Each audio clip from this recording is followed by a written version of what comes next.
Hello friends, स्वागत है आप सभी का हमारे यूट्यूब चैनल विलेजर्स कॉन्सेप्ट में। दोस्तों, आज के सेशन में हम लोग एक रुक्मिणी पब्लिकेशन यानी कि द प्लेटफॉर्म के द्वारा जो वॉल्यूम 2 बुक लॉन्च किया गया है बीपीएससी ट्री आरई 3.0 एवं 4.0 बिहार प्राथमिक शिक्षक के लिए, उसी का मॉडल प्रैक्टिस सेट आज कवर करने जा रहे हैं। और आज के सेशन में हम लोग इस बुक का प्रैक्टिस सेट नंबर 1 इसमें देखने जा रहे हैं। फ्रेंड्स, अगर चैनल पर नए विजिट कर रहे होंगे तो प्लीज इस चैनल को सब्सक्राइब कर लीजिएगा, बगल में घंटी का निशान उसको प्रेस करना बिल्कुल मत भूलिएगा, ताकि जब भी नया वीडियो अपलोड करें तो उसका नोटिफिकेशन आप लोगों के पास जल्द से जल्द पहुंचे। और फ्रेंड्स, अगर आप लोगों को इसका पीडीएफ चाहिए तो हमारे टेलीग्राम चैनल से जुड़ जाइए, वहां से इसका पीडीएफ भी आप लोगों को रिवीजन के लिए मिल जाएगा। तो आइए दोस्तों, देखते हैं प्रैक्टिस सेट 1 का यहाँ पे पहला क्वेश्चन। तो क्वेश्चन वो फर्स्ट जो हो जाएगा, देखिए सबसे पहले इंग्लिश लैंग्वेज का यहाँ पे क्वेश्चन होगा। तो सबसे पहले आप लोग इस पैसेज को बढ़िया से पढ़ लीजिएगा, ठीक है। पैसेज को पढ़ लीजिए और उसी बेस पे जो है, देखिए फर्स्ट क्वेश्चन यहाँ पे दिया हुआ है। तो क्वेश्चन नंबर फर्स्ट में यहाँ पे कह रहा है, what is the central idea of this passage. तो इसका राइट आंसर होगा प्लांट्स नीड सनलाइट, ठीक है। ऑप्शन नंबर क्या हो जाएगा, बी इस क्वेश्चन का यहाँ पे सही आंसर हो जाएगा। अब अगला क्वेश्चन देख लीजिए, क्वेश्चन नंबर 2 दिया हुआ है इसमें, और इसमें कह रहा है कि what is an experiment. What is an experiment, तो सही हो जाएगा इसका ऑप्शन नंबर जो बी में दिया हुआ है, a way to test an idea, ठीक है। ऑप्शन नंबर क्या हो जाएगा, बी हो जाएगा सही आंसर। नेक्स्ट क्वेश्चन है, what happens after a few days. सही हो जाएगा इसका, the grass is not as green, यानी कि ऑप्शन नंबर क्या हो जाएगा, सी हो जाएगा बिल्कुल सही। अब चलिए अगला प्रश्न देख लीजिए, प्रश्न नंबर 4 दिया हुआ है, इसमें कह रहा है, what is the opposite of dull. What is the opposite of dull, तो सही आंसर इसका हो जाएगा, देखिए ब्राइट। डुल का मतलब जो है फ्रेंड्स यहाँ पे क्या हो जाएगा, फीका हो जाएगा, या फिर आप मंद भी बोल सकते हैं इसको। और इसी का क्या करना है, अपोजिट वर्ड बताना है, तो ब्राइट यानी कि चमकीला हो जाएगा, ठीक है। क्या हो जाएगा, चमकीला हो जाएगा। तो यहाँ पे क्या हो जाएगा, ऑप्शन नंबर ए हो जाएगा इसका बिल्कुल सही आंसर। अब नेक्स्ट क्वेश्चन देखेंगे, इसमें दिया हुआ है, according to the passage how long does it take for the grass to become dull. तो देखिए इसका सही आंसर हो जाएगा, ऑप्शन नंबर बी में दिया हुआ है, अ वीक हो जाएगा, ठीक है। यानी कि ऑप्शन नंबर क्या हो जाएगा, बी हो जाएगा इसका right answer. Next question friends इसमें दिया हुआ है, human is mortar change into the negative sentence. ये जो सेंटेंस दिया हुआ है, ह्यूमन इज मोर्टल, इसको क्या करना है, नेगेटिव सेंटेंस में चेंज करना है। तो नेगेटिव सेंटेंस जो है इसका हो जाएगा, ह्यूमन इज इमोर्टल, ठीक है। क्या हो जाएगा, ह्यूमन इज इमोर्टल हो जाएगा। ऑप्शन नंबर यहाँ पे बी जो है, देखिए बिल्कुल सही होगा। अब चलिए अगला प्रश्न देख लीजिए, प्रश्न नंबर जो है यहाँ पे हो जाएगा 7, ठीक है। प्रश्न नंबर 7 होगा, और इसमें कह रहा है, fill in the blank with suitable verb form. और देखिए सेंटेंस है, 2 years have passed since he, और ब्लैंक दिया उसके बाद हेयर दिया हुआ है। तो इसका जो सुटेबल वर्ब इसमें होगा वो हो जाएगा केम हो जाएगा यहाँ पे, ठीक है। क्या हो जाएगा यहाँ पे, केम हो जाएगा, वर्ब का दूसरा रूप इसमें लगेगा। तो ऑप्शन नंबर क्या हो जाएगा, सी हो जाएगा बिल्कुल सही आंसर। अब अगला क्वेश्चन देख लीजिए, इसमें है, find out the parts of a speech of the word fast. He kept the fast for a week. तो सही हो जाएगा इसका, देखिए यहाँ पे नाउन जो हो जाएगा, ठीक है। यहाँ पे क्या हो जाएगा, नाउन हो जाएगा, यानी कि ऑप्शन नंबर बी इसका बिल्कुल सही होगा। अब चलिए हिंदी लैंग्वेज का क्वेश्चन देख लीजिए, ठीक है। क्वेश्चन जो है हिंदी लैंग्वेज का देखेंगे, देखिए सबसे पहले जो है आप लोग इस गद्यांश को ध्यानपूर्वक पढ़ लीजिए, और उसी बेस पे जो है क्वेश्चन बना हुआ है, ठीक है। उसी बेस पे ये क्वेश्चन बना हुआ है। तो क्वेश्चन नंबर इसका जो 9 नंबर इसमें दिया हुआ है, कह रहा है इसमें, अन्य विचारकों के क्या क्षेत्र रहे हैं। अन्य विचारकों के क्या क्षेत्र रहे हैं, तो इसका सही हो जाएगा आर्थिक, सामाजिक या राजनीतिक। ऑप्शन नंबर बी हो जाएगा राइट आंसर। अब नेक्स्ट क्वेश्चन देख लीजिए, क्वेश्चन नंबर 10 में कह रहा है कि मानव समाज में कौन सा समास है। मानव समाज में कौन सा समास है, तो इसका राइट आंसर हो जाएगा इसमें तत्पुरुष समास है, ठीक है। कौन सा समास है इसमें, तत्पुरुष समास है। और फ्रेंड्स तत्पुरुष समास में क्या होता है, तो पूर्व पद जो है वह गौण रहता है, जबकि उत्तर पद इसका प्रधान रहता है, तो उसे तत्पुरुष समास कहा जाता है। तो मानव समाज जो इसमें दिया हुआ, देखिए कौन सा समास है इसमें, तत्पुरुष समास। ऑप्शन नंबर ए हो जाएगा इसका सही। उसके बाद नेक्स्ट क्वेश्चन है कि आर्थिक, सामाजिक, राजनीतिक में कौन सा प्रत्यय प्रयुक्त हुआ है। तो इसमें जो है एक प्रत्यय यहाँ पे हो जाएगा, एक प्रत्यय जो है इसमें प्रयुक्त हुआ है, याद रखिएगा। सी हो जाएगा इसका राइट आंसर। अब अगला प्रश्न देखेंगे इसमें कि उपर्युक्त अवतरण का उचित शीर्षक बताइए। उपर्युक्त अवतरण का उचित शीर्षक बताइए। तो इसका जो सही शीर्षक हो जाएगा वो हो जाएगा गुरु गोविंद सिंह जी की देन, यानी कि ऑप्शन नंबर क्या हो जाएगा, सी हो जाएगा इसका बिल्कुल राइट आंसर। नेक्स्ट क्वेश्चन है, जो अतिथि का सत्कार करे उसे कहेंगे। जो अतिथि का सत्कार करे उसे क्या कहेंगे, तो याद रखिएगा उसे अतिथेय कहा जाता है। ऑप्शन नंबर बी इसका बिल्कुल सही होगा। अब चलिए अगला प्रश्न देखेंगे, प्रश्न नंबर 14 यहाँ पे कह रहा है इसमें सही वर्तनी वाले शब्द का चयन करें।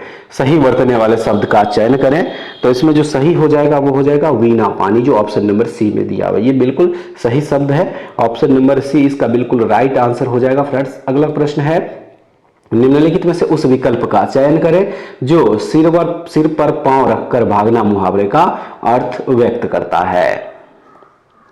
तो वह हो जाएगा यहाँ पे देखिए बहुत तेज भागना। सिर पर पांव रखकर भागना का जो है मुहावरा जो दिया हुआ है इसका अर्थ हो जाएगा बहुत तेज भागना, जो कि ऑप्शन नंबर सी में दिया हुआ है, तो बिल्कुल राइट आंसर होगा।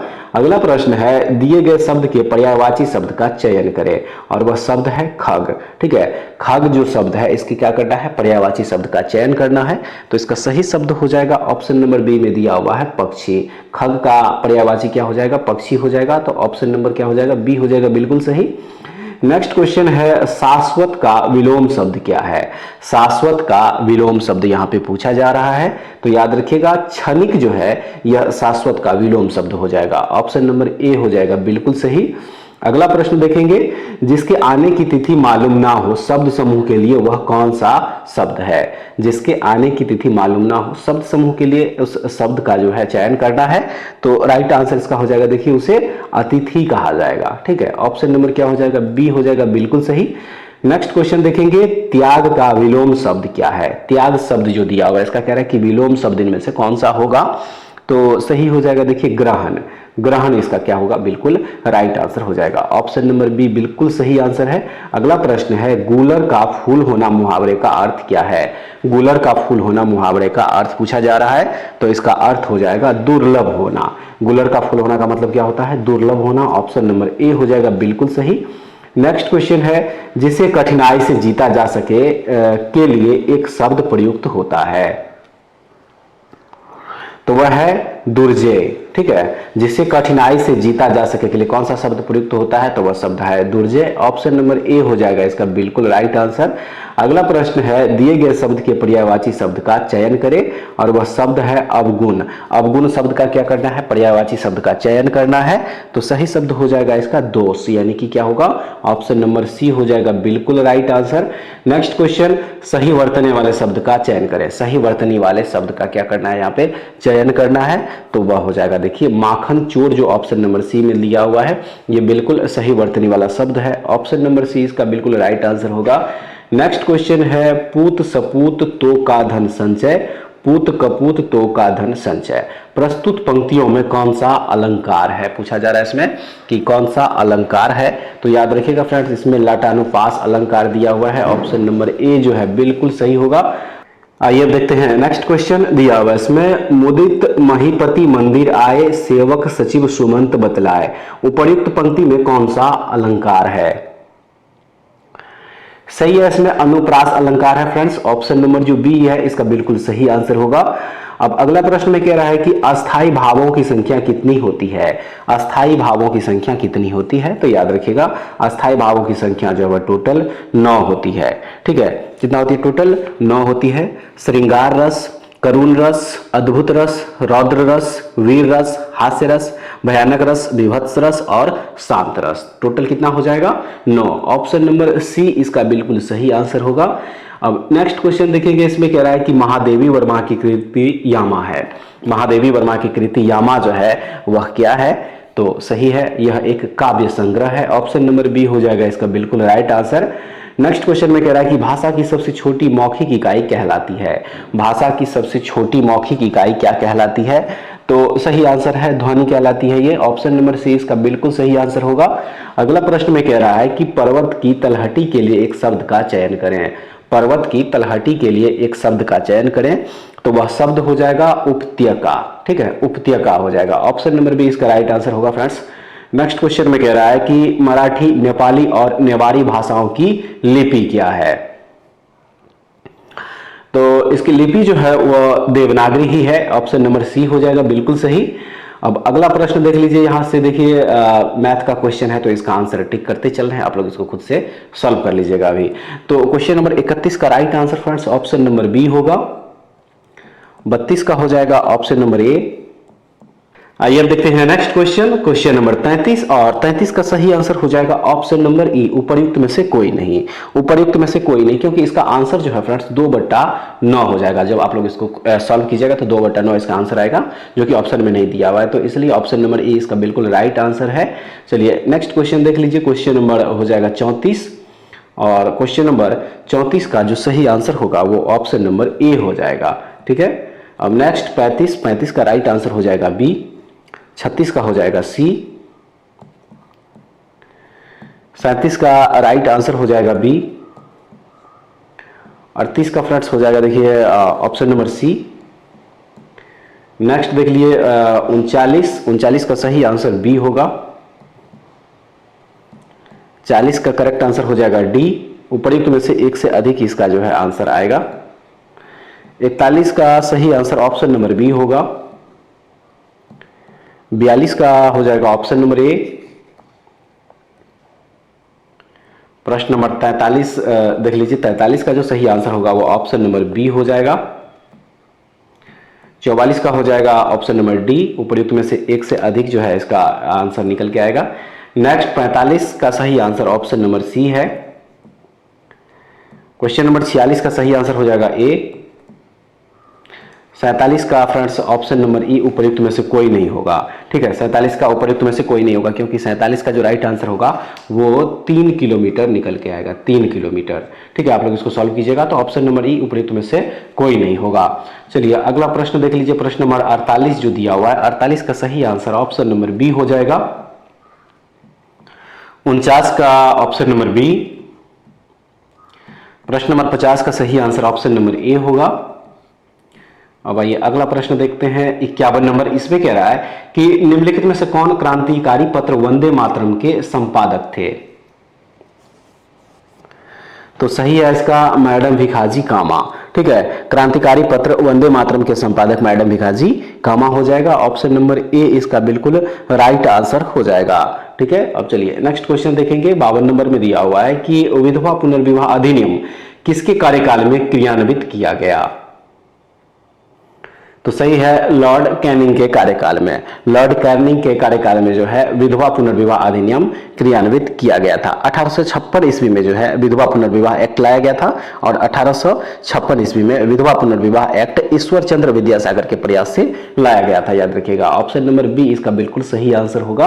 अगला प्रश्न है, त्रिपुरी संकट की समाप्ति के बाद कांग्रेस का अध्यक्ष किसे बनाया गया।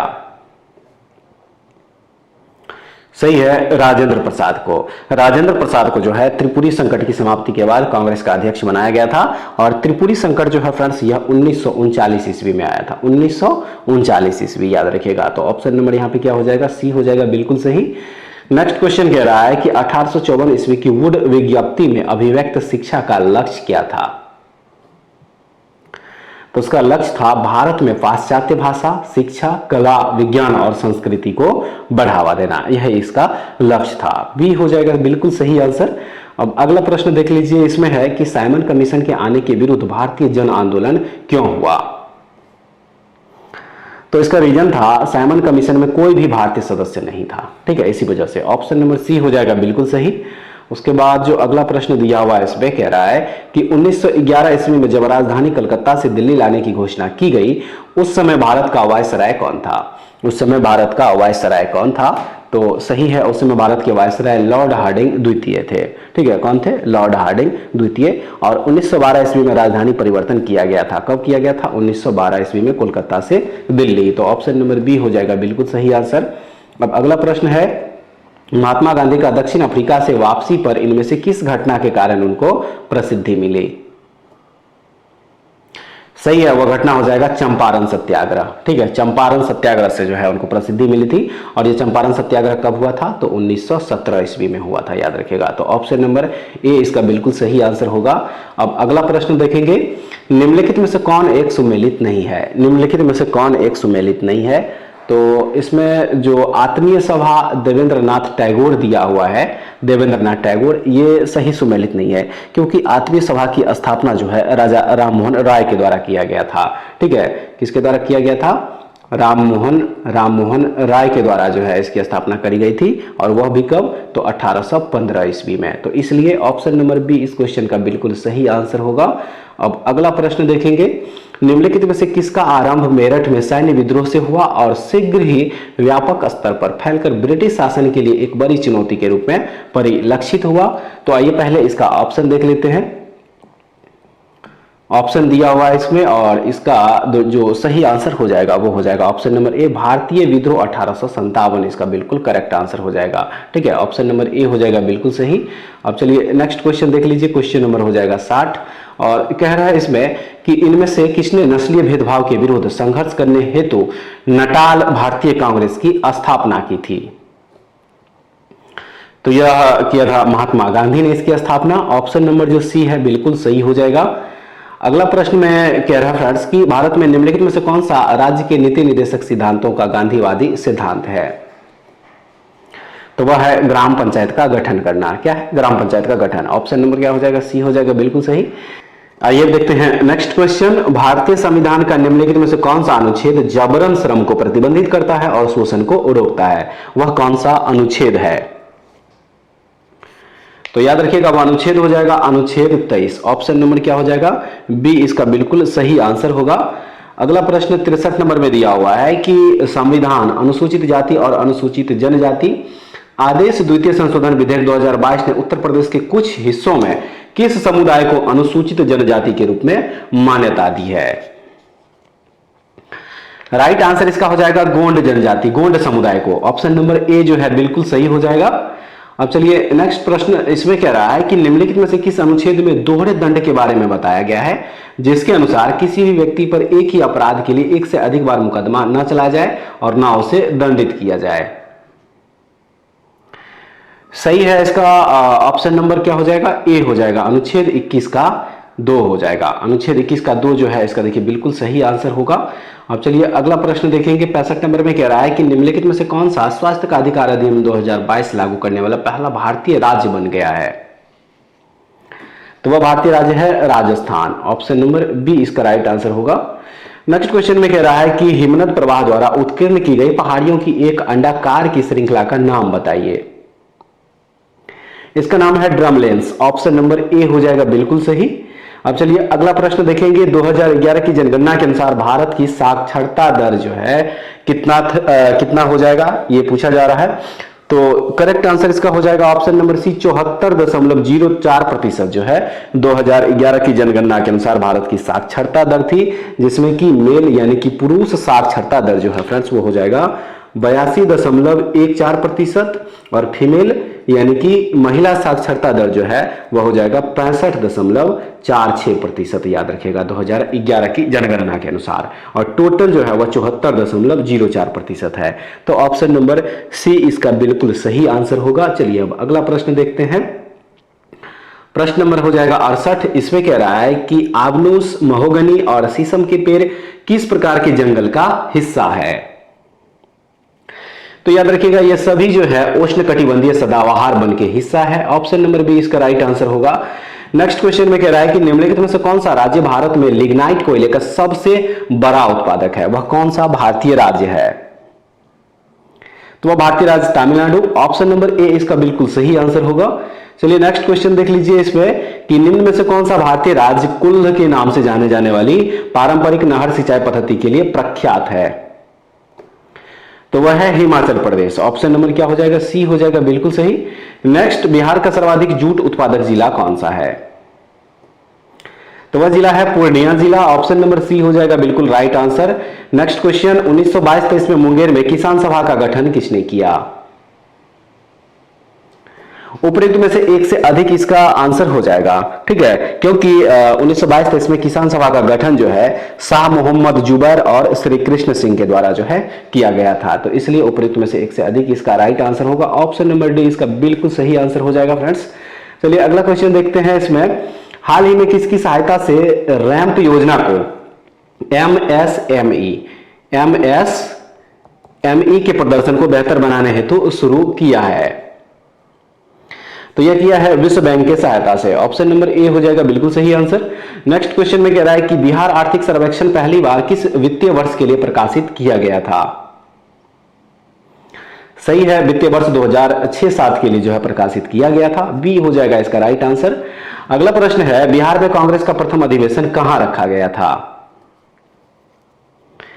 सही है, पटना में। बिहार में कांग्रेस का प्रथम अधिवेशन जो है वह पटना बांकीपुर में रखा गया था 1912 ईस्वी, याद रखिएगा कब, 1912 ईस्वी। तो ऑप्शन नंबर ए इसका बिल्कुल राइट आंसर होगा। नेक्स्ट क्वेश्चन में कह रहा है कि मई 2024 में वस्तु एवं सेवा कर अपीलीय न्यायाधिकरण यानी कि जीएसटीएटी के पहला अध्यक्ष किसे नियुक्त किया गया है? तो संजय कुमार मिश्रा को नियुक्त किया गया। ऑप्शन नंबर ए हो जाएगा राइट आंसर।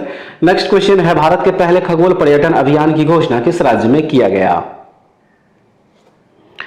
तो इसका राइट आंसर हो जाएगा, देखिए उपयुक्त में से कोई नहीं, ठीक है, उपयुक्त में से कोई नहीं, क्योंकि भारत के पहले खगोल पर्यटन अभियान की घोषणा जो है वह उत्तराखंड राज्य में किया गया है। याद रखिएगा कहां पे किया गया है? उत्तराखंड राज्य में किया गया, जो कि ऑप्शन में नहीं दिया हुआ है, तो इसलिए उपयुक्त में से कोई नहीं इसका आंसर होगा। ऑप्शन नंबर ई हो जाएगा बिल्कुल सही।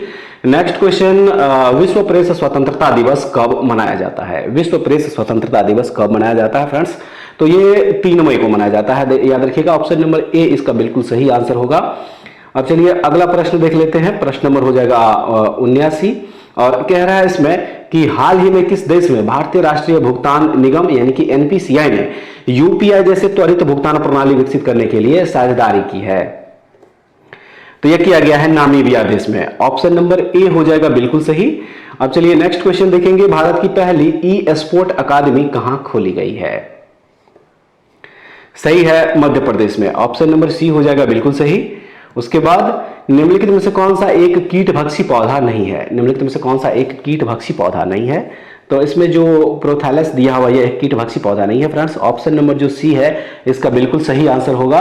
अब चलिए नेक्स्ट क्वेश्चन देखेंगे, निम्न में से कौन सा एक रेगिस्तानी पेड़ है? निम्न में से कौन सा एक रेगिस्तानी पेड़ है?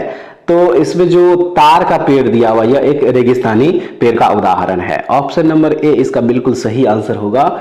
अब अगला प्रश्न देख लीजिए, कह रहा है इसमें कि भूमिगत जल को प्रदूषित करने वाला अजैविक प्रदूषक कौन सा है? तो वह है आर्सेनिक। ऑप्शन नंबर सी हो जाएगा बिल्कुल सही। नेक्स्ट क्वेश्चन में कह रहा है कि निम्नलिखित में से कौन सा प्राथमिक प्रदूषक है? निम्नलिखित में से कौन सा प्राथमिक प्रदूषक है? तो उपयुक्त में से एक से अधिक इसका आंसर हो जाएगा, ठीक है। प्राथमिक प्रदूषक जो है वह सल्फर डाइऑक्साइड भी है, कार्बन मोनोऑक्साइड भी है और नाइट्रोजन ऑक्साइड भी है। तो ऑप्शन नंबर डी इसका बिल्कुल सही आंसर होगा। चलिए अगला प्रश्न देखते हैं, कह रहा है कि जैविक ऊर्जा यानी कि ऑर्गेनिक एनर्जी का अंतिम स्रोत कौन सा है? तो इसका सही आंसर उपयुक्त में से कोई नहीं हो जाएगा, क्योंकि जैविक ऊर्जा का जो अंतिम स्रोत होता है फ्रेंड्स वह होता है सौर ऊर्जा, ठीक है। क्या होता है? सौर ऊर्जा होता है, जो कि ऑप्शन में नहीं दिया हुआ है, तो इसलिए उपयुक्त में से कोई नहीं इसका सही आंसर होगा। नेक्स्ट क्वेश्चन कह रहा है कि वायुयानों में किसका प्रयोग वायु शोधक यानी कि एयर प्यूरिफायर के रूप में किया जाता है? तो पोटेशियम सुपर ऑक्साइड का उपयोग जो है एयर प्यूरिफायर के रूप में किया जाता है। ऑप्शन नंबर सी हो जाएगा राइट आंसर। नेक्स्ट क्वेश्चन है, अपघटक किस पोषण स्तर के जीव है? अपघटक जो है वह किस पोषण स्तर के जीव है? तो वह है पोषण स्तर 4 के जीव। ऑप्शन नंबर सी इसका बिल्कुल सही आंसर होगा। नेक्स्ट क्वेश्चन है कि निम्न में से कौन सा कथन सही नहीं है?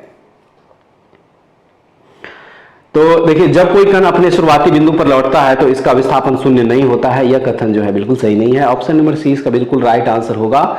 उसके बाद जब कोई द्रव माफ कीजिएगा, कोई द्रव कब ठोस पृष्ठ को गीला नहीं करता है? जब स्पर्श कोण का मान होता है कितना? सही है, जब स्पर्श कोण का मान हो 90 डिग्री से बड़ा। ऑप्शन नंबर बी इसका बिल्कुल सही आंसर होगा।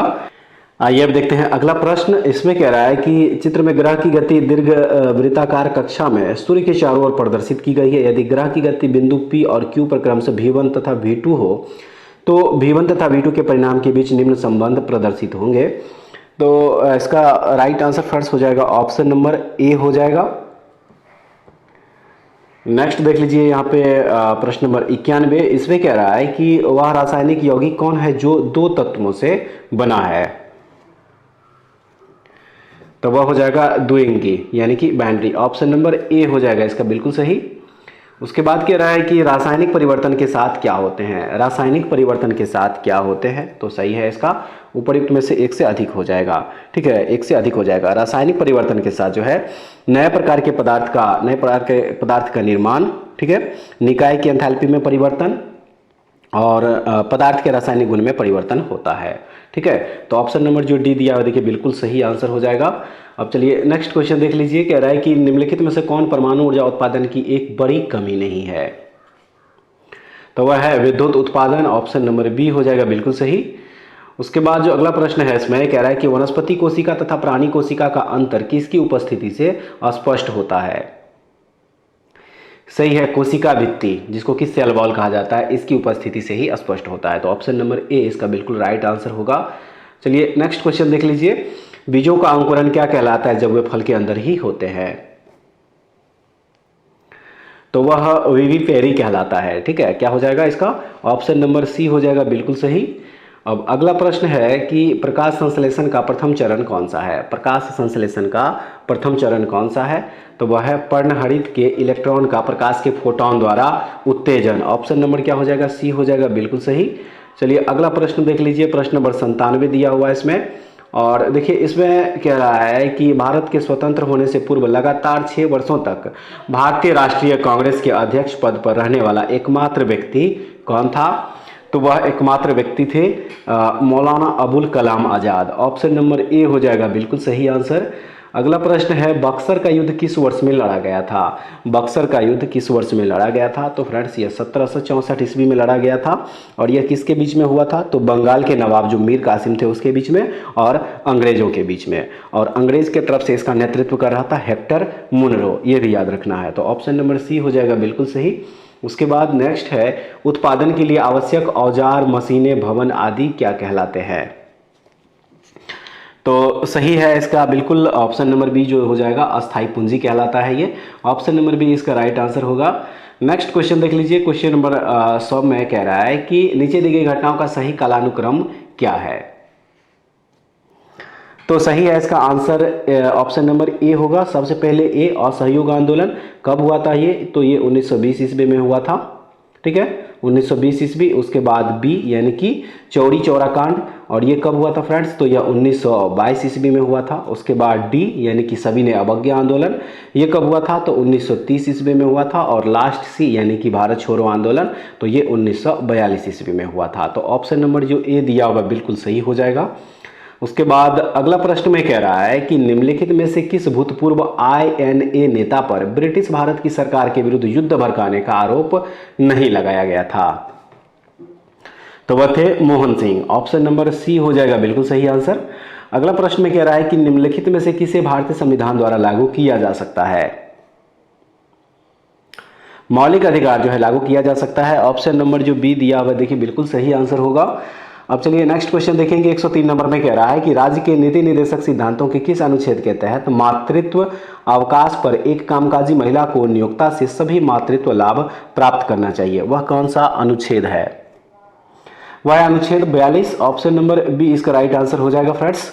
आइए अब देखेंगे नेक्स्ट क्वेश्चन। पंचायती राज व्यवस्था में शासन प्रणाली की संरचना क्या है।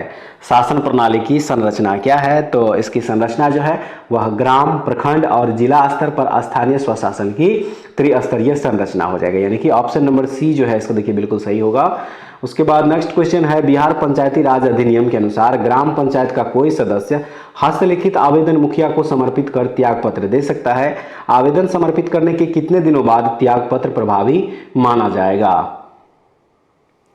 तो यह 7 दिनों के बाद जो है प्रभावी हो जाएगा। ऑप्शन नंबर ए हो जाएगा इसका बिल्कुल सही। अब चलिए नेक्स्ट क्वेश्चन देख लीजिए, क्वेश्चन नंबर हो जाएगा 106 और कह रहा है इस क्वेश्चन में कि भारत के उन उपराष्ट्रपतियों के नाम बताएं जो निर्विरोध निर्वाचित हुए हैं। तो वह है doctor S Radhakrishnan, M Hidayatullah और डॉक्टर शंकर दयाल शर्मा। ठीक है, तो ऑप्शन नंबर ए हो जाएगा इसका बिल्कुल राइट आंसर। अब चलिए नेक्स्ट क्वेश्चन देख लीजिए, 107 नंबर में कह रहा है इसमें कि भारत के 4 बड़े मेट्रो शहरों दिल्ली, मुंबई, चेन्नई, कोलकाता को जोड़ता है। तो सही है वह स्वर्णिम चतुर्भुज है, ऑप्शन नंबर बी इसका राइट आंसर हो जाएगा फ्रेंड्स। अगला क्वेश्चन में कह रहा है कि निम्नलिखित में से कौन सा भाग मेघालय के पठार का एक उपमंडल नहीं है। तो वह है धनसिरी, ऑप्शन नंबर सी हो जाएगा बिल्कुल सही आंसर। नेक्स्ट है कि निम्नलिखित में से कौन सा भारतीय राज्य दक्कन के पठार से घिरा नहीं है। तो वह है Madhya Pradesh, option number B इसका राइट आंसर हो जाएगा। अगला प्रश्न में कह रहा है कि सूर्य का चक्कर लगाने वाले चट्टानों के छोटे छोटे टुकड़ों को क्या कहा जाता है। तो फ्रेंड्स इसे क्षुद्र ग्रह कहा जाता है, ऑप्शन नंबर ए हो जाएगा बिल्कुल सही आंसर। अगला प्रश्न है सहारा रेगिस्तान कहाँ स्थित है। सहारा रेगिस्तान कहाँ स्थित है, तो सही आंसर इसका उत्तरी अफ्रीका में जो है यह स्थित है, याद रखिएगा ऑप्शन नंबर सी इसका बिल्कुल सही आंसर होगा। आइए अब देखते हैं नेक्स्ट क्वेश्चन, निम्न में से कौन सा किसी वस्तु के अंतिम वस्तु के रूप में पहचाने जाने का सही कारण है। तो वह हो जाएगा निर्माता द्वारा इसे आगे और संसाधित नहीं किया जाता है, तो ऑप्शन नंबर बी हो जाएगा बिल्कुल सही आंसर। अब चलिए नेक्स्ट क्वेश्चन देख लीजिए, कह रहा है कि निम्नलिखित में से कौन सी फसल भारत में व्यावसायिक खेती के लिए स्वीकृत एकमात्र आनुवांशिकता रूपांतरित फसल है। तो वह है बीटी कपास, ऑप्शन नंबर क्या हो जाएगा सी हो जाएगा बिल्कुल सही।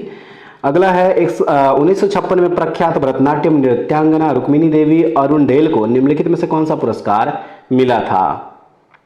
तो इनको पद्म भूषण पुरस्कार मिला था, ऑप्शन नंबर बी इसका बिल्कुल सही आंसर है। अब चलिए अगला प्रश्न देख लीजिए, प्रश्न नंबर 115 में कह रहा है कि ग्राम और लघु उद्योग समिति को किस रूप में भी जाना जाता है। सही आंसर इसका हो जाएगा, देखिए इसे करवे समिति के रूप में भी जाना जाता है, ऑप्शन नंबर बी होगा करेक्ट आंसर। अगला प्रश्न है कि निम्नलिखित में से कौन सी योजना या कार्यक्रम सूक्ष्म वित्त जैसी पहल से संबंधित नहीं है। तो इसका राइट आंसर हो जाएगा देखिए उज्ज्वला योजना, ऑप्शन नंबर सी हो जाएगा सही। नेक्स्ट है भारत की पहली बहुउद्देशीय हरित हाइड्रोजन पायलट परियोजना का उद्घाटन किस राज्य में किया गया। तो इसका सही आंसर हो जाएगा देखिए हिमाचल प्रदेश में, ऑप्शन नंबर ए हो जाएगा राइट आंसर। नेक्स्ट है कि हाल ही में किसने green Oscar Whitley gold award 2024 जीता है। तो यह जीता है पूर्णिमा देवी बर्मन, ऑप्शन नंबर बी हो जाएगा सही आंसर। उसके बाद नेक्स्ट, हाल ही में जारी विश्व में अस्वास्थ्यकर हवा वाले शहरों की सूची में कौन सा जगह शीर्ष पर है। तो इसमें काठमांडू जो है वह शीर्ष पर है, ऑप्शन नंबर ए हो जाएगा सही आंसर। नेक्स्ट क्वेश्चन, 5 वर्षों में आयोजित होने वाला गगन शक्ति 2024 अभ्यास हाल ही में भारतीय वायुसेना द्वारा किस स्थान पर आयोजित किया गया। तो याद रखिएगा यह पोखरण में जो है इसका आयोजन किया गया था, ऑप्शन नंबर बी हो जाएगा सही। नेक्स्ट है अप्रैल 2024 में संघाई सहयोग संगठन एससीओ के रक्षा मंत्रियों की बैठक कहां आयोजित की गई। सही है, आस्ताना कजाकिस्तान में जो है इसका आयोजन हुआ, ऑप्शन नंबर बी इसका राइट आंसर हो जाएगा। नेक्स्ट क्वेश्चन, कार्बन क्रेडिट की संकल्पना निम्नलिखित में से किससे उद्भूत हुई। सही आंसर है क्योटो प्रोटोकॉल से, ऑप्शन नंबर बी हो जाएगा सही आंसर। उसके बाद अगला प्रश्न, सुपोषण किसके आधिक्य से होता है। सुपोषण किसके आधिक्य से होता है, तो याद रखिएगा यह नाइट्रोजन के आधिक्य से होता है, ऑप्शन नंबर सी हो जाएगा बिल्कुल सही। नेक्स्ट क्वेश्चन है कि एक खाद्य स्तर से दूसरे खाद्य स्तर में जाने पर ऊर्जा का कितना प्रतिशत का ह्रास होता है। सही है 90% का ह्रास, ऑप्शन नंबर सी हो जाएगा इसका बिल्कुल सही आंसर। अब अगला प्रश्न 125 नंबर जो दिया हुआ है फ्रेंड्स, देखिए कह रहा है इस क्वेश्चन में कि कार्बन डाइऑक्साइड की किस सीमा तक की रेडियो सक्रियता को अवशोषित करती है।